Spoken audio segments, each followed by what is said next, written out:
하나님 말씀 누가복음 5장 12절로 16절 교독하도록 하겠습니다. 예수께서 한 동네에 계실 때에 온몸에 나병 들린 사람이 있어 예수를 보고 엎드려 구하여 이르되 주여 원하시면 나를 깨끗하게 하실 수 있나이다 하니 예수께서 손을 내밀어 그에게 대시며 이르시되 내가 원하노니 깨끗함을 받으라 하신대 나병이 곧 떠나니라.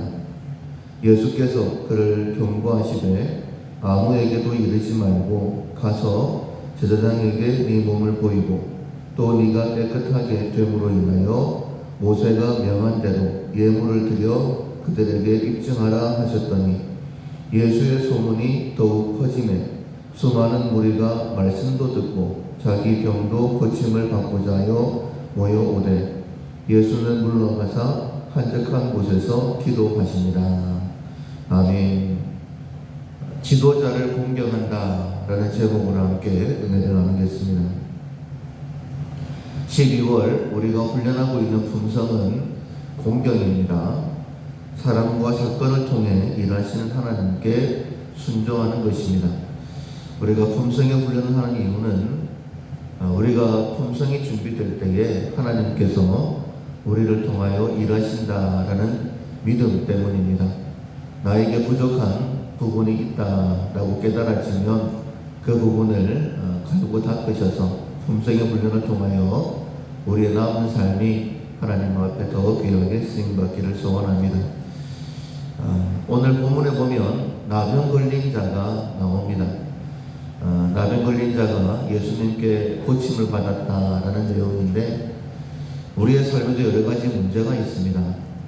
예수님께 나아가면 그 문제에 대한 해결을 얻게 될 텐데 나병 환자가 병을 나았던 것처럼 우리의 문제 또한 예수님의 은혜로 해결되어지고 그 문제가 해결됨으로 인하여 나도 예수님을 더 깊이 경험하게 되어지고 나병 환자의 이 사건이 우리에게 귀한 교훈이 되는 것처럼 우리의 삶의 여러 가지 문제가 해결되는 것이 예수 그리스도를 증거하는 귀한 도구가 되어지는 시편 기자의 고백처럼 고난당한 것이 내게 유익이 되었다 라고 그렇게 고백할 수 있는 우리의 삶이 되기를 소원합니다. 나병 환자가 특별하게 고침을 받았는데 그 과정들을 보면 이 나병이라는 것 자체가 차라트 침을 받다, 그러니까 하나님께 벌을 받았다 이런 의미를 가지고 있습니다. 그래서 당시에는 나병에 걸리면 고침을 받을 수 없다라고 생각을 했어요. 그런데 예수님께서 하나님의 아들 메시아이심을 믿는 믿음을 가진 이 나병 환자가 예수님께 나와서 예수님께서 원하시면 이 나병도 깨끗하게 하실 수 있습니다 라고 그렇게 고백을 합니다. 우리가 가지고 있는 문제가 어떤 문제든지 상관없습니다. 예수님께서는 우리의 모든 것들을 회복하시기 위해 이 땅에 오셨어요. 예수님의 그 사랑이 율법을 완성하셨다라고 말씀하셨습니다. 율법이 어떻게 기록되어 있든지 간에 하나님의 사랑으로 그 율법은 완성이 되는 것입니다.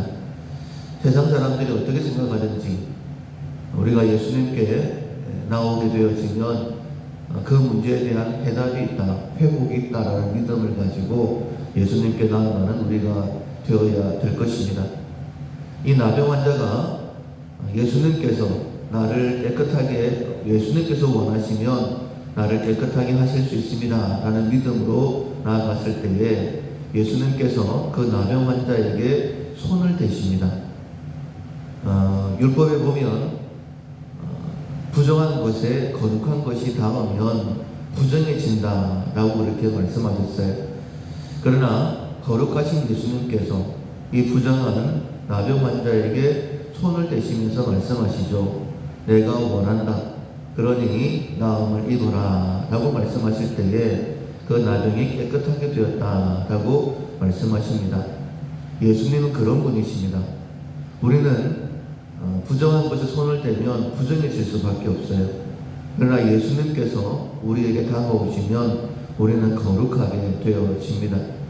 우리가 이 땅에서 문제를 갖게 되는 가장 근본적인 이유는 죄 때문입니다. 그 죄 문제 우리는 결코 해결할 수가 없어요. 그러나 그 죄의 문제를 해결하시기 위해 예수님이 이 땅에 오셨습니다. 그리고 십자가 위에서 다 이루었다라고 말씀하셨죠.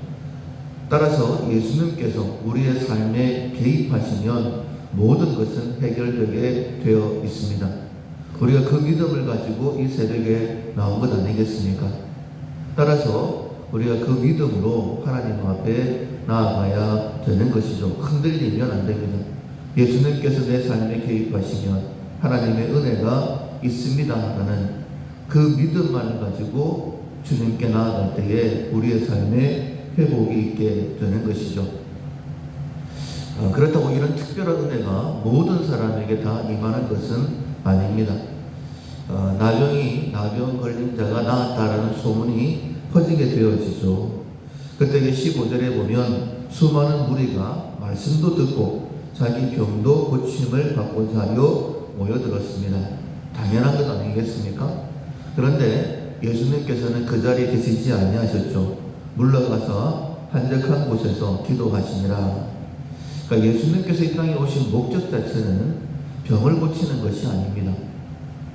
많은 사람들이 자기의 문제를 가지고 예수님께 나아갔지만은 예수님이 이 땅에 오신 목적 자체가 병을 고치는 것이 아니었기 때문에 그들을 떠나시고 기도하셨다라고 말씀하고 있는 거예요.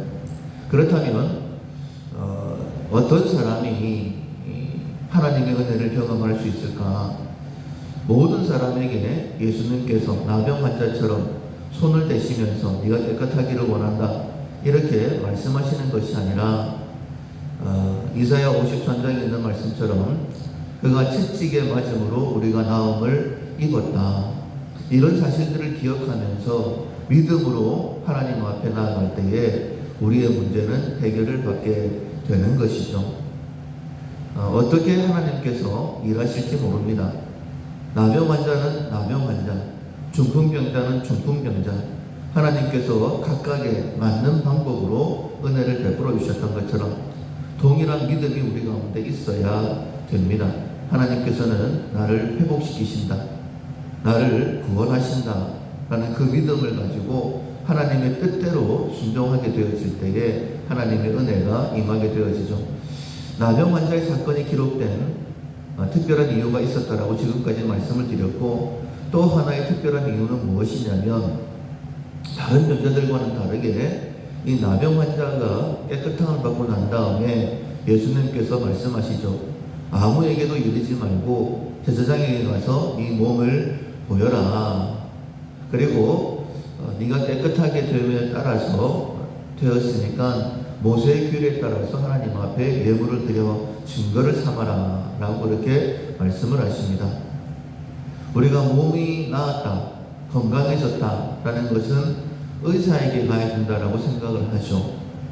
그런데 이 나병 환자에게는 특별히 제사장에게 가라 라고 이렇게 말씀을 하십니다. 왜냐하면 하나님께서 나병 환자가 깨끗하게 된 것을 판결하는 것은 제사장의 권위다, 권세다라고 이렇게 율법에 기록하셨기 때문입니다. 상식적으로는 의사에게 가게 되지만은 하나님께서 말씀하셨으니 제사장에게 가서 그 몸을 보여라 라고 말씀을 하십니다. 모든 권세는 하나님께로부터 나지 않음이 없다 라고 이렇게 말씀하셨어요. 그래서 우리는 하나님을 공경한다라고 할 때에 하나님께서는 사건을 통해 일하기도 하시고 또한 사람을 통해서 일하기도 하시고, 그래서 내 주변에 있는 어떤 사람이든지 간에 하나님께서 내게 보내신 사람이다라는 그 마음을 가지고 존중하는, 공경하는 태도가 필요합니다. 우리는 주변의 사람들을 은근히 무시하는 경향이 있죠. 나도 모르는 사이에 좀 무시하는 그런 태도를 가져야지만이 내가 높아진다라고 생각하는 것 같아요. 그래서 긍정적인 면을 보기보다는 부정적인 면을 보고 비판하거나 판단하기도 합니다. 그러나 우리가 늘 말씀을 듣는 것처럼 모든 상황 가운데 하나님께서 일하시니 사람에게 하듯 하지 말고 하나님께 해야 되며, 어떤 약한 사람이라 할지라도 예수님께서 너에게 있는 내 형제 지극히 작은 자에게 한 것이 곧 내게 한 것이다 라고 말씀하셨으니, 어떤 사람이든지 예수님께 대하듯 그렇게 대하고 해야 된다라고 이렇게 말씀을 하시죠. 그런데 우리는 주변 사람들에 대하여 그런 마음을 가지지 못할 때가 많이 있습니다. 쉽게 비판하고 판단하죠. 하나님께서 우리 홀로 하나님의 일을 할 수 없음에 내 주변에 많은 사람들을 보내주셨습니다. 제사장이다라고 그렇게 말씀하셨지만은 우리 주변에는 나와 함께 동역해야 될 많은 사람들이 하나님께서 보내주셨죠. 그런 사람들과 함께 동역할 수 있는, 동역하려고 하면 모든 사람들을 존중하는, 공경하는 그런 마음이 우리 가운데 있어야 될 것입니다. 이 일을 통하여 하나님의 구원 역사가 온전하게 이루어지는 것이죠. 우리 모두에게는 문제가 있습니다. 그리고 우리 밀락교회도 그 문제를 해결하고 감당해야 될 사명이 있습니다. 그때에 하나님께서 우리에게 무엇을 명하시든지 간에 그대로 순종하여서 하나님의 뜻대로 하나님의 일을 이루어드리는 우리 모두가 될 수 있기를 주님의 이름으로 축원합니다. 아멘. 찬송가 390장 예수가 거느리시니 390장 전하시겠습니다.